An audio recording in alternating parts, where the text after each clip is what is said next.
Amados hermanos, estamos estudiando el libro de Santiago, capítulo 1, y hoy nos toca los versículos 13 al 18, y dice: Cuando alguno es tentado, no diga que es tentado de parte de Dios, porque Dios no puede ser tentado por el mal, ni él tienta a nadie, sino que cada uno es tentado cuando de su propia concupiscencia es atraído y seducido.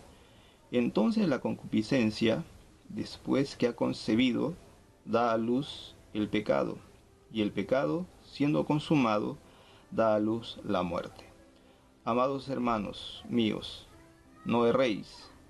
Toda buena dádiva y todo don perfecto desciende de lo alto, del Padre de las luces, en el cual no hay mudanza ni sombra de variación. Él, de su voluntad, nos hizo nacer por la palabra de verdad, para que seamos primicias de sus criaturas. En esta vida, todos, de una u otra manera, somos tentados externamente e internamente. Por eso Jesús dijo a sus discípulos, allí en Lucas capítulo 22, versículo 40, al llegar al lugar les dijo: oren para que no caigan en tentación. Esto fue la recomendación que Jesús hizo a sus discípulos, que debían orar siempre. Y también leemos 1 de Juan capítulo 2, versículos 16 al 17. Porque nada de lo que el mundo ofrece viene del Padre, sino del mundo mismo. Y esto es lo que el mundo ofrece: los malos deseos de la naturaleza humana, el deseo de poseer lo que agrada a los ojos y el orgullo de las riquezas. Pero el mundo se va acabando con todos sus malos deseos. En cambio, el que hace la voluntad de Dios vive para siempre. Todos los creyentes vamos a pasar por una triple tentación, como lo experimentó nuestro Señor Jesús. La pasión de la carne, la codicia de los bienes materiales y la tentación de la ostentación de la riqueza. Hemos dicho que todos somos tentados de una u otra manera, pero no todos somos vencedores. Por eso surge la pregunta: ¿cómo podemos salir vencedores cuando se presente la tentación en nuestra vida?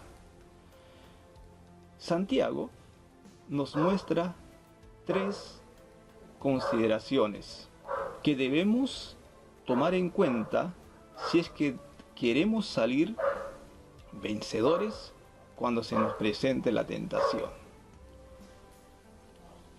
Dice el versículo 13 que acabamos de leer: cuando alguno es tentado, no diga que es tentado de parte de Dios, porque Dios no puede ser tentado por el mal, ni él tienta a nadie.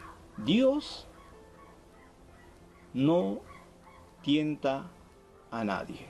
Esto quiere decir que no debemos culpar a Dios por las tentaciones. Dios es santo y no puede ser tentado, y tan lleno de amor que no puede tentar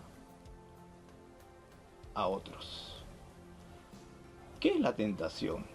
La palabra tentación lleva la idea de inducir a alguien al pecado, es decir, es un impulso interno al mal, y esto no lo puede hacer Dios, porque Dios es bueno. Dios no trae la tentación ni el mal a nuestras vidas. Dios no es tentado por el mal. Por eso no puede tentar a nadie, como dice el versículo 3. Algunos judíos pensaban que Dios es responsable del mal, debido a algunos textos que encontramos en las Escrituras. Por ejemplo, voy a mencionarles Éxodo capítulo 4, versículo 21. Dice: después el Señor les dijo a Moisés: cuando llegues a Egipto, pon toda tu atención en hacer ante el faraón las maravillas que te he dado el poder de realizar. Yo, por mi parte, voy a hacer que él se ponga terco y que no deje salir a los israelitas.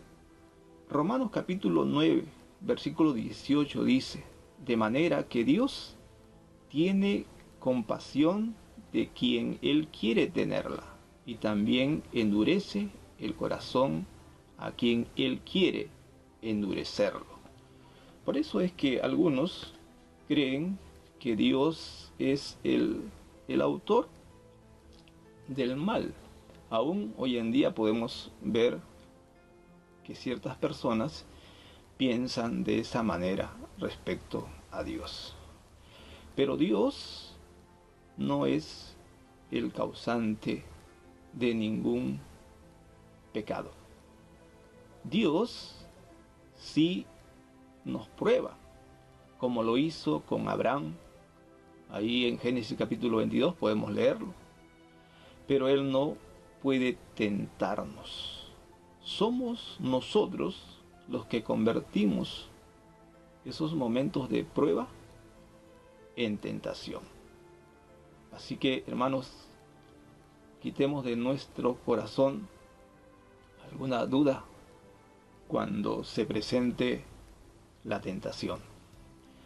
Algunos piensan que el pecado es un hecho instantáneo, pero Dios lo ve como un proceso largo. Por eso Santiago presenta este proceso del pecado en 4 pasos. El primer paso lo menciona el versículo 14. Sino que cada uno es tentado cuando de su propia concupiscencia. La palabra concupiscencia quiere decir cualquier deseo inmoderado, no únicamente la pasión sensual. Los deseos normales de la vida fueron puestos en nosotros por Dios y no son pecaminosos.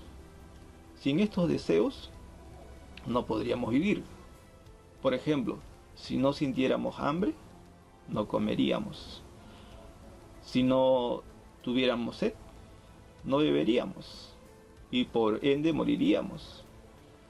Si no existiera la fatiga, el cansancio, nuestro cuerpo nunca descansaría y por esta causa pues también moriríamos. La unión física entre un hombre y una mujer es un deseo normal. Sin él, la raza humana no continuaría. Pero al querer satisfacer esos deseos, quebrantando los principios bíblicos, entonces pecamos. Como por ejemplo, tener relaciones antes o después de habernos casado. Es pecado.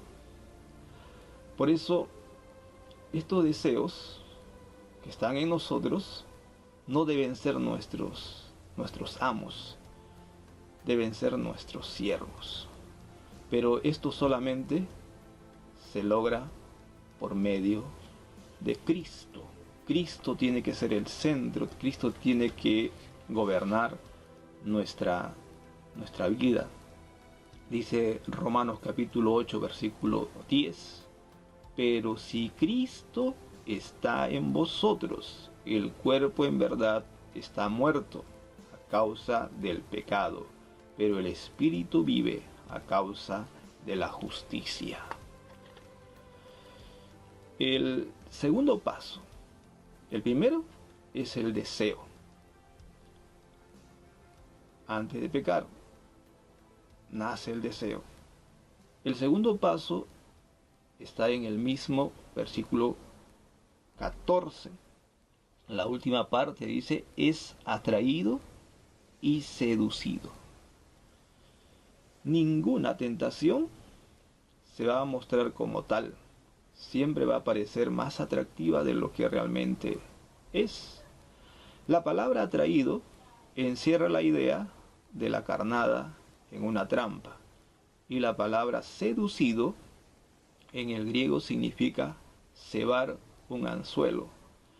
La tentación siempre lleva en sí la carnada, que provoca los deseos normales.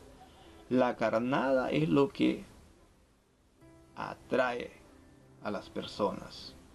Génesis capítulo 13, versículo 10 dice, Lot miró por todo el valle del río Jordán y vio que hasta el pueblecito de Zoar el valle tenía bastante agua y era como un gran jardín, se parecía a Egipto.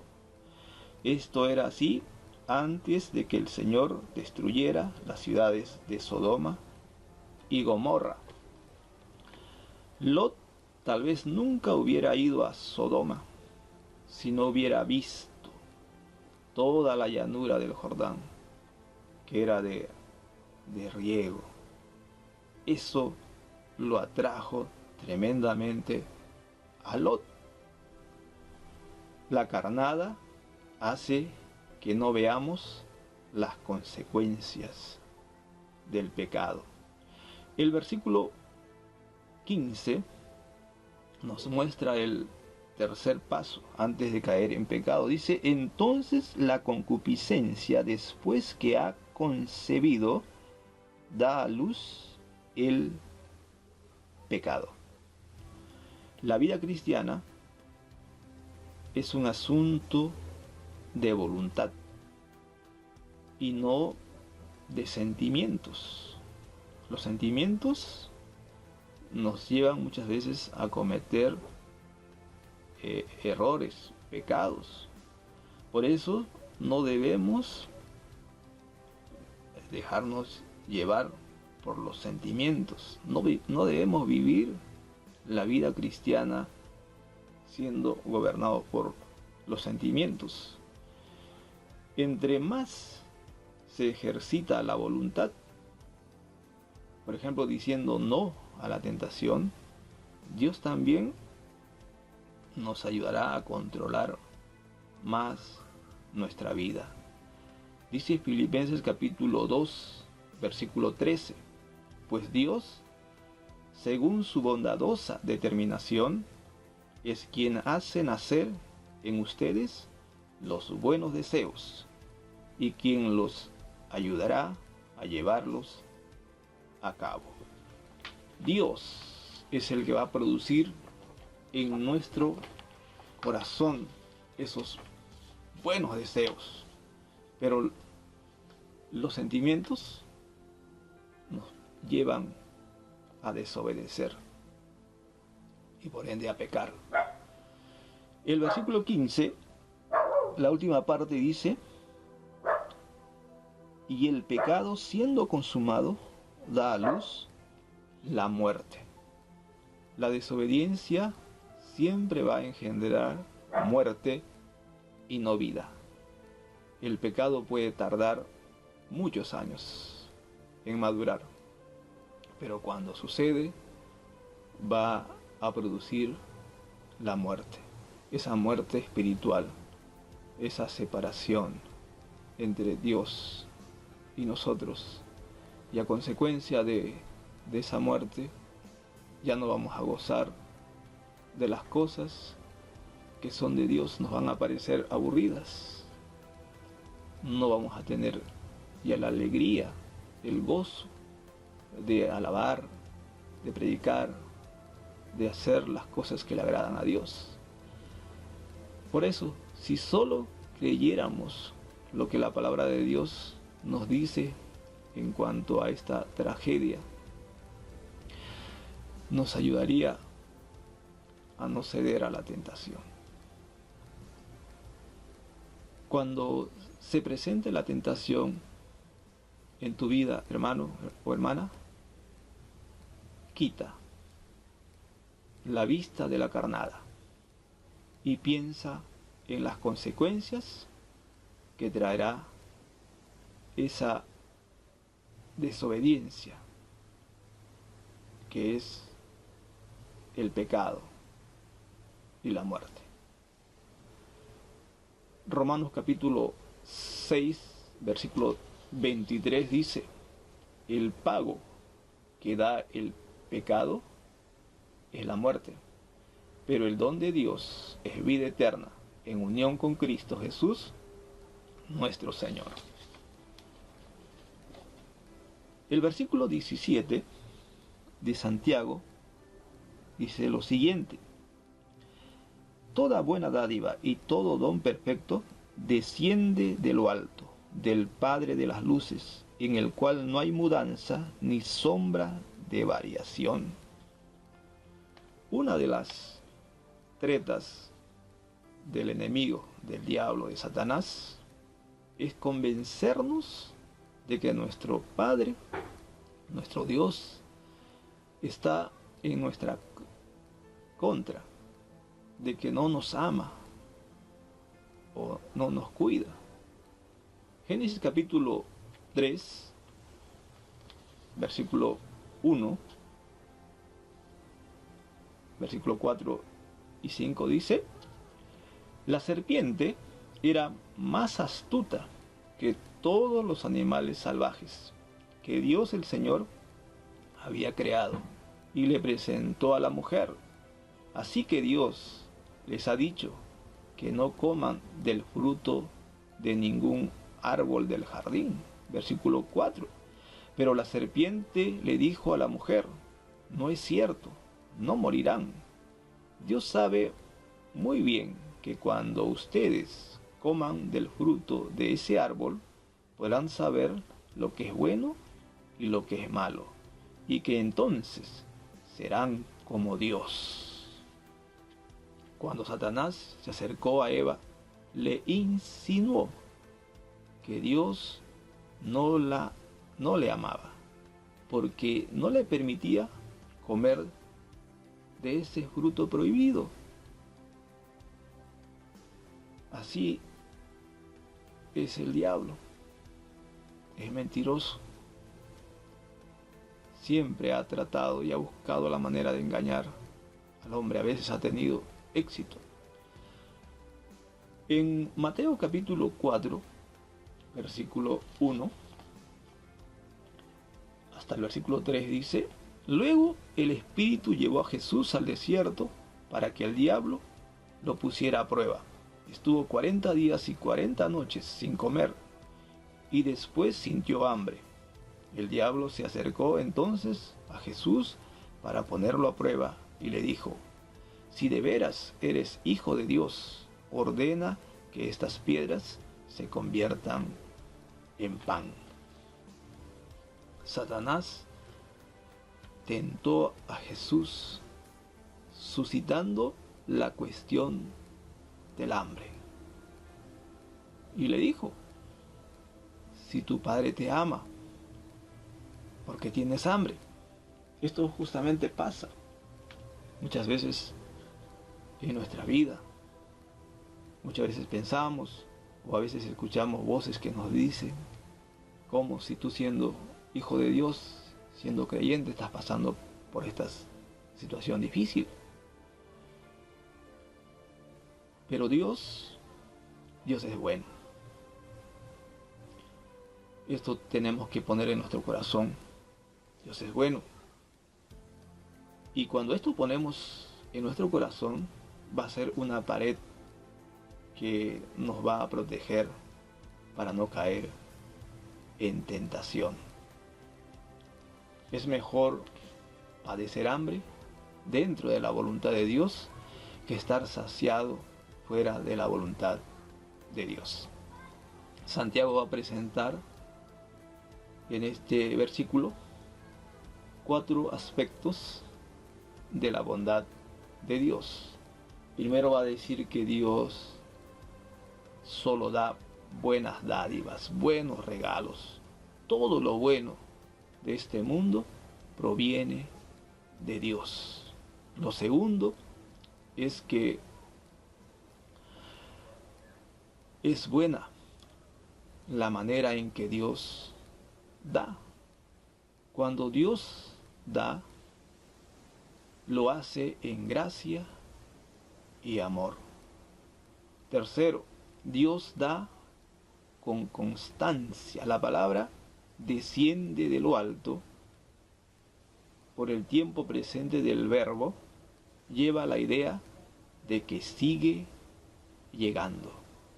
Dios sigue constantemente dando, bendiciendo, proveyendo para sus hijos. Dios no cambia. Dios es sumamente santo y por lo tanto no puede disminuir ni aumentar su santidad. Él nunca cambia. Él sigue siendo bondadoso, sigue siendo un Dios de amor.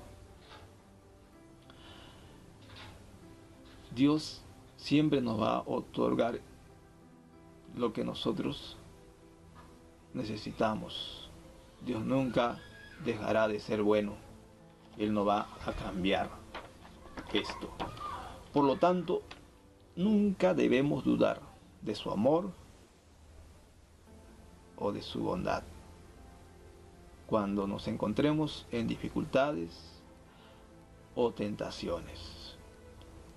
El versículo 18 dice: Él de su voluntad nos hizo nacer por la palabra de verdad, para que seamos primicias de sus criaturas.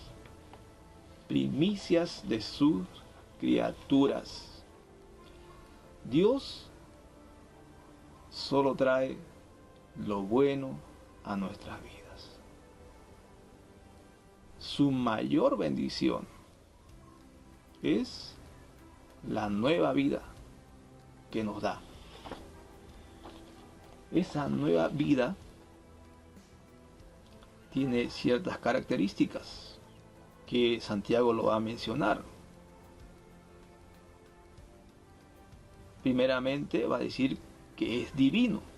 Cuando depositamos nuestra fe en Cristo Jesús, es Dios quien hace ese milagro de ese nuevo nacimiento. Ese nuevo nacimiento también es por gracia. No es que lo hayamos ganado o que lo merezcamos. Dios nos da el nacimiento espiritual o esa nueva vida de su propia gracia y voluntad. Juan 1:13 dice: y son hijos de Dios no por la naturaleza ni los deseos humanos, sino porque Dios los ha engendrado. Este nacimiento espiritual es el mejor nacimiento de todas las criaturas de Dios que existen en este universo. Los creyentes son lo mejor por excelencia. Hemos sido partícipes de la naturaleza divina. Esta experiencia del nuevo nacimiento es lo que también nos va a ayudar a vencer la tentación. Finalmente, termino diciendo que Dios sigue siendo bueno aun cuando nos permita pasar por tiempos malos. La responsabilidad de lo que hagamos en tiempos de prueba es nuestra, no es de Dios. Los problemas y las presiones no son una excusa para dar lugar a nuestra carne. Dios no nos envía la tentación, pero sí permite que seamos tentados en nuestra vida para afirmar nuestro carácter. Lo bueno de Dios no siempre es como lo imaginamos, pero es mejor de lo que imaginamos.